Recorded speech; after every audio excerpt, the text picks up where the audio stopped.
look who is here. You guys get another video out of me today. You're welcome.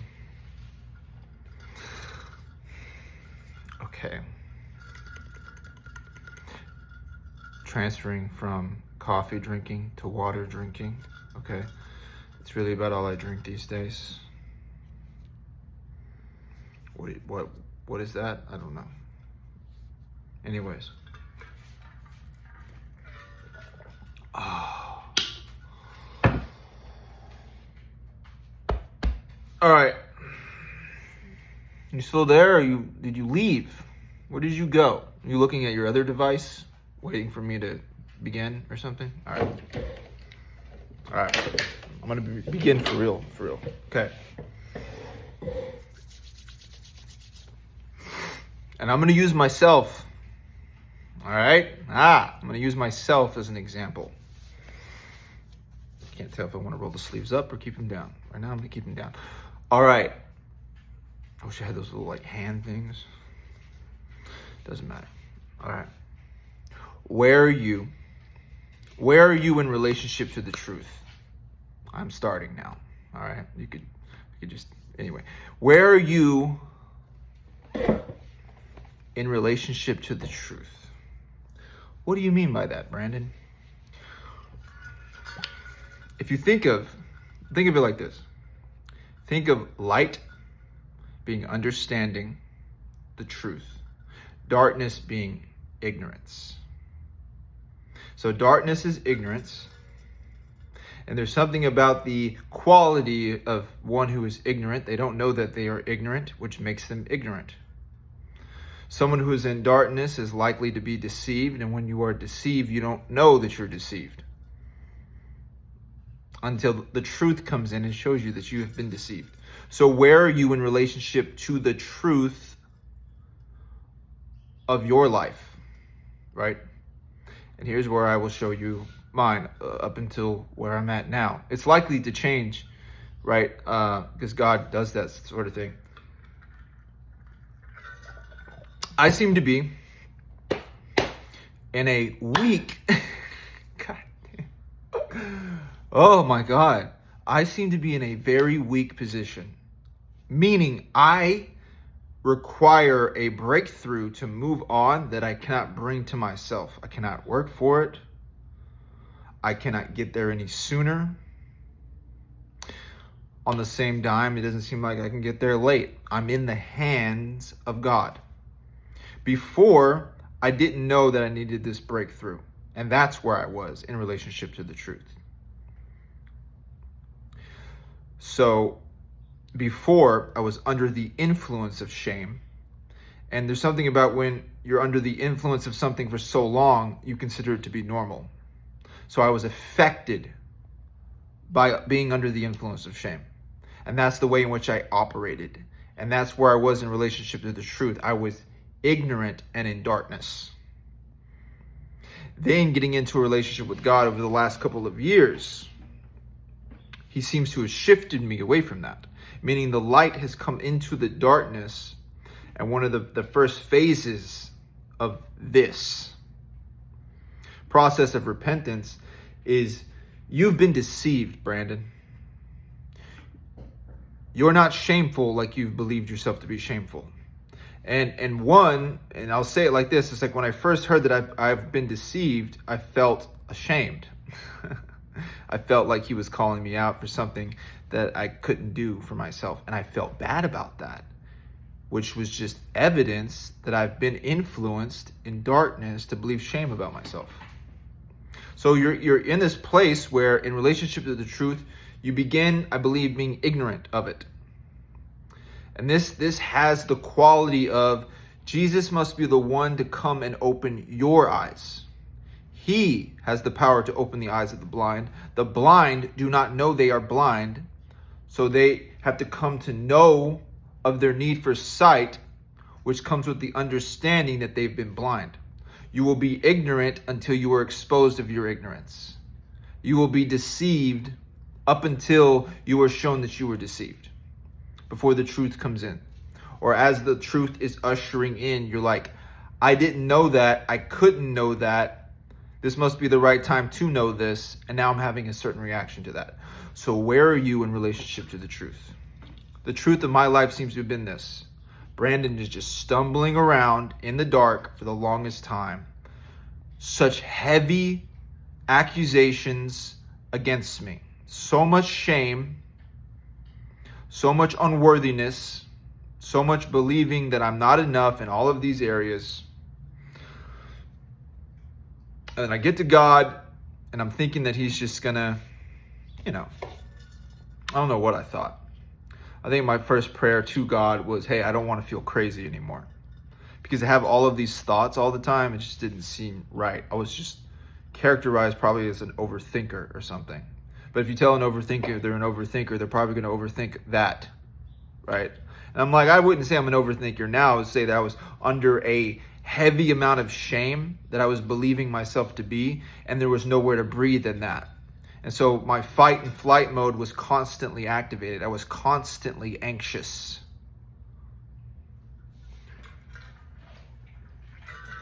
But I was under the influence of that anxiety. I was under the influence of that fear. I was under the influence of that shame in a way that I'm not today. It doesn't mean it doesn't affect me today. It means it doesn't affect me the way it did before. And where the truth of my life now, and where I go back to the part where I said, this is where I need God to bring in a breakthrough. It's I need to know that he is on my side. I need to know that I'm enough.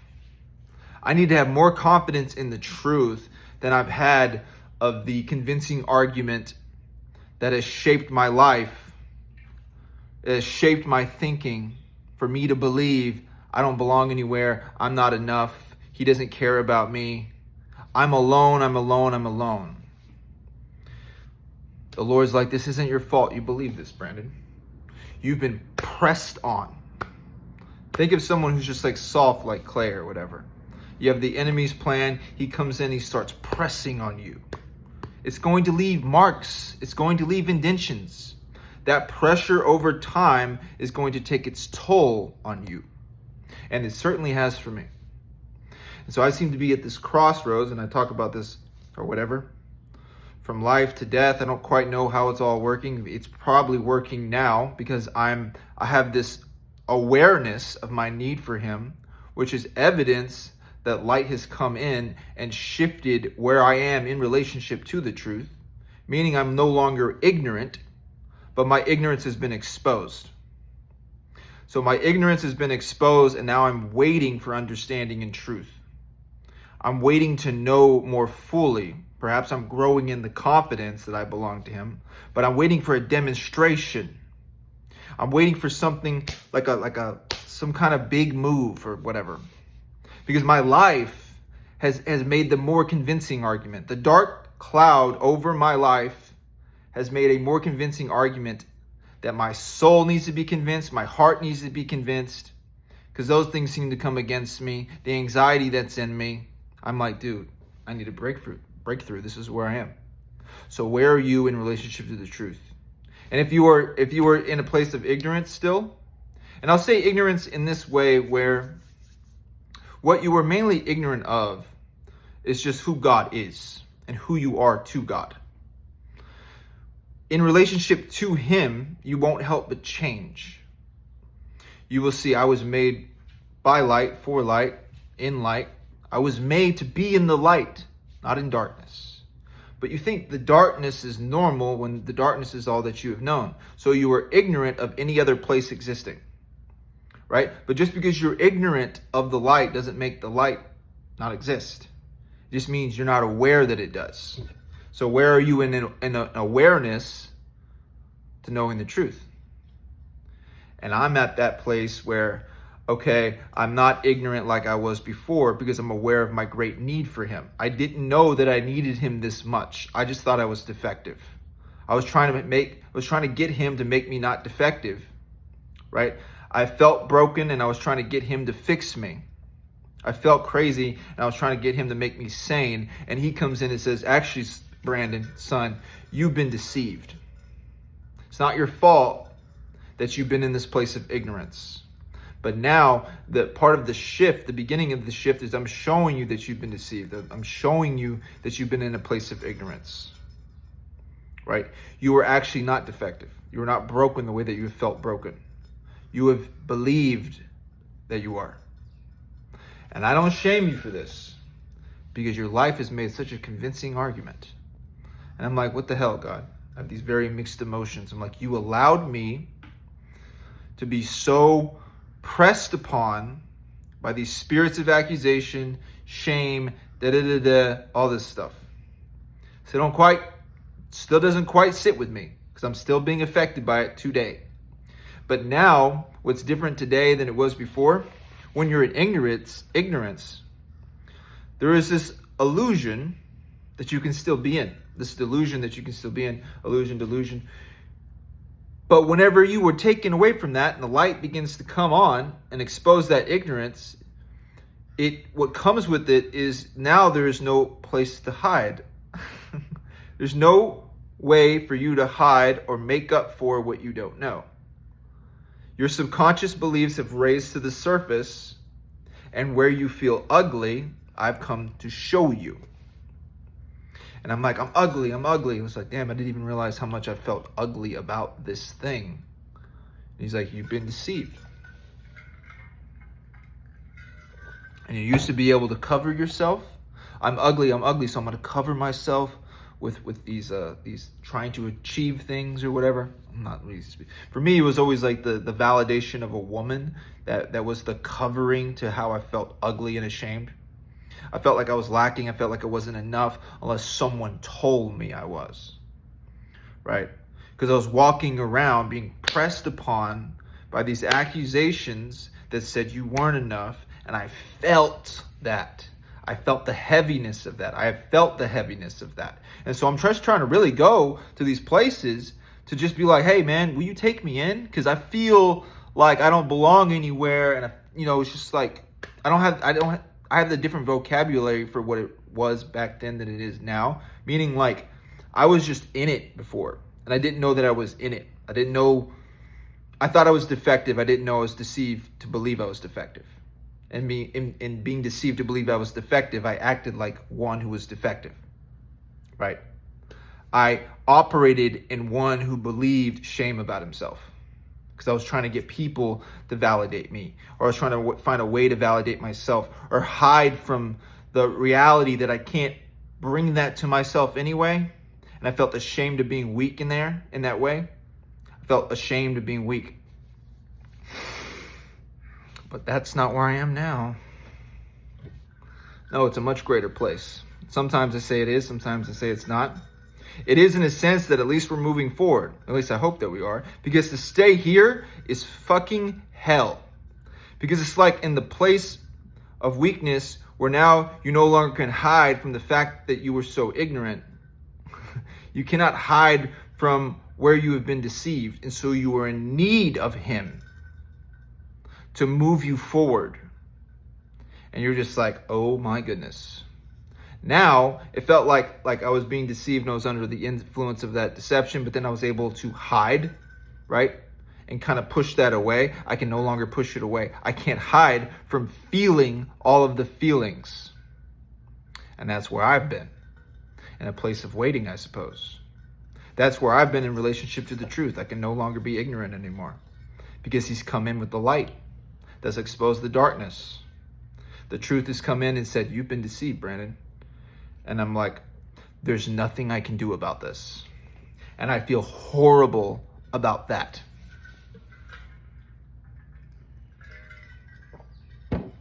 Come to find out, I'm not the only one. It seems to be that we're all just in different places according to what we know, according to the truth that we know. Some are in the phase where they're in darkness and they don't realize that they are in darkness. So they're operating like ones who believe that's what you do. They don't know another way. But God comes in. Maybe you're like a baby Christian or something. That light comes in, starts to expose the darkness. People that have grown up in darkness are going to feel ashamed when the light comes on, because they think that the light is going to show them that they're actually ugly. But the truth is, the light is going to come and show you that you've been deceived to believe that you were ugly. So he's not going to try to make you more pretty. And I think this is where religion plays perfect in the hands of a early believer, because it's like they're trying to clean themselves up.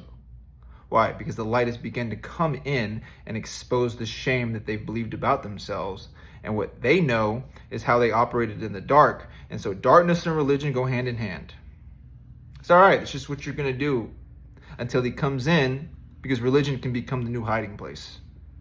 You just do it. You become effective at it. And you can measure yourself according to how well you do these religious things or whatever. But it's not really supposed to be about you working for God. It's about you being with God. But with God being in harmony and in union. Not this employer-employee relationship where you knock on the door and you're just like, hey, I have a request or whatever. He's like, you can come in. I know you. It's like, no, I've spent time with you. But I lost my train of thought. What was I saying? Something really, really eye-opening. Something about ugliness, I think. Ah, yes. The early believer should be smoking like a pipe or something. Come to me. It's like more of a hookah. And I'll tell you the things. The early believer, right? Definitely scooped me up. Religion went hand in hand. I was trying to clean myself up. I didn't even know it. I was exposed of an old hiding place, trying to seek validation from women, right? Oh no, that's a sin. I can't do that, right? God, tell me who I am. But, impatient young believer, it's like, oh, here's religion. I'm just going to try to clean myself up this way. Meaning I'm just going to try to hide in this now. So we go from one hiding place to another hiding place. But the same motivation, mindset, belief system, that's the thing that he comes in and judges. And he's like, eventually, there's no more hiding. Right? But it just depends on where you are in relationship to the truth, I guess. That's how I sees it. All right. And I'm thinking he's using my own life as an example of this. Because to be in a place of weakness where I'm no longer to run, or I can no longer run or hide. And if you can no longer run, you can no longer hide. You can no longer really have a home. You're kind of homeless. I've felt homeless, and like my covering, my safety blanket has been stripped off of me. And now I'm sitting with the Lord in all of my shame. And I'm like, get this off of me, get this off of me. But he's like, I'm just going to be with you here for a little while. The light is coming into the darkness and dwelling where you are. And I'm like, why are you doing it like this? I feel ugly. Do something else. He's like, in time, you will no longer believe this. But I'm using it in the interim. So where are you in relationship to the truth? What part of you where you feel ugly and you're trying to clean that up? You probably feel ashamed that you're trying to clean that up. I get it. These things are not comfortable topics. We're literally talking about people's hiding places here. We're talking about people's weak and blind spots here. Where you really are in relationship with the truth is where you really are in relationship with the truth. And the only way that you're going to get deeper in knowing the truth is by his grace. That's going to kill the pride and the ego, the false self, and everything else that you've adopted to be true in the dark. It's going to just kill it. There's no need for it. It's not about that. It's not your timeline anymore. It's his timeline. Your timeline fell short. It was always going to fall short. You arrived on time to meet his timeline, and now you surrendered to his timeline. You were taught to hold on to your life, and he's now saying, let go of it. The hell? Crazy, right? But where are you in relationship to the truth? Because if you are like completely ignorant, and that's fine. No shame in it. There's no shame in where you are. There's no shame in where I was, right? I'll boast in my weakness because I'm no longer where I was. I'm no longer ignorant. But I didn't expose my own ignorance because I was the one who was ignorant. I was the one who was blind. By the grace of God, he showed me I was blind. Now that's where I am. But if you are still ignorant and all that, this is just going to go over your head anyway. So it's not really for you. I think this is more for the person who's kind of in the transitionary place, who's just like, doesn't know where they fit anymore. Like they can't go to the old life. The new life is foreign. The old life doesn't make sense anymore. There's no familiar. Everything is very unfamiliar. Like, yeah, I get it. Yeah. You're in a weak place. You're in a very vulnerable position. You've been put in a position to be still, to wait on God. You can't wait. You can't be still and wait on God in your own strength, so you can no longer hide in the religious activity of trying to do that.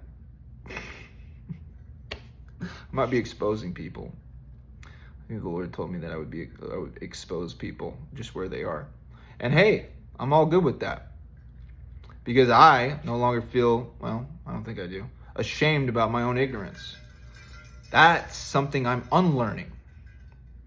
Right? That's something that I would say I'm in a process of repentance, because ones that are in the light don't seem to be ashamed about anything. So they're not ashamed about where they are. They're just joyful that they're no longer there because God didn't forget about them, right? They didn't have to remember themselves because they always had a God who remembered them. Where are you in relationship to the truth of your life? I'm coming to know mine. Because I think in relationship to the truth about your life, there's going to be a common theme. Your weakness and his strength. Your weakness, your need,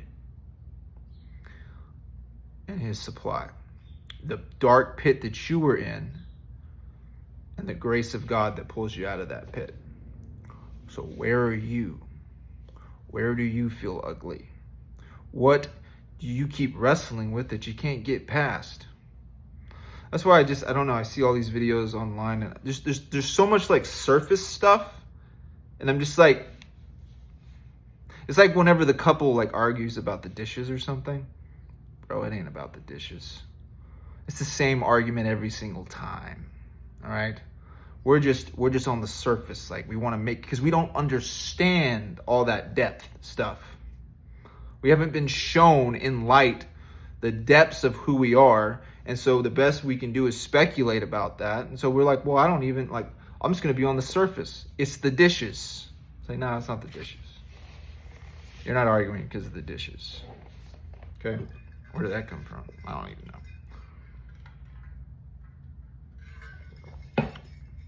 But basically, these are conclusions we can't arrive on our own. You might think that, and this is the place that you were in, this is where you are in relationship with the truth, is you think that you can actually figure this out yourself. Maybe you wouldn't say that, but in some subconscious way, that's what you're trying to do. It's all that you know. You haven't been shown of your weakness yet. But when you get shown of your weakness and he puts you in a place of waiting on him, right? Your weakness, his strength, his grace being sufficient in that place, you're going to come to know of the truth about your life and where you are in relationship to that truth. And it's going to be very, very personal. Where I feel ugly, I can't hide from anymore. I can't hide from how I feel anymore. It's out in the open all the time. Whew. But hey, at least I'm coming to know some stuff about me. All right? Probably some stuff that's going to set me free, or I am being set free or something. That's what I would want for you, for anybody else. The truth of your life. And that could be the lies that I've believed about myself. And the weakness of this position is, now I need someone greater than me to convince me of the truth, because these lies have been so great and they've been left such an imprint on me. These lies had conformed me. And now I can't unconform myself. I need him to do it. When you get there,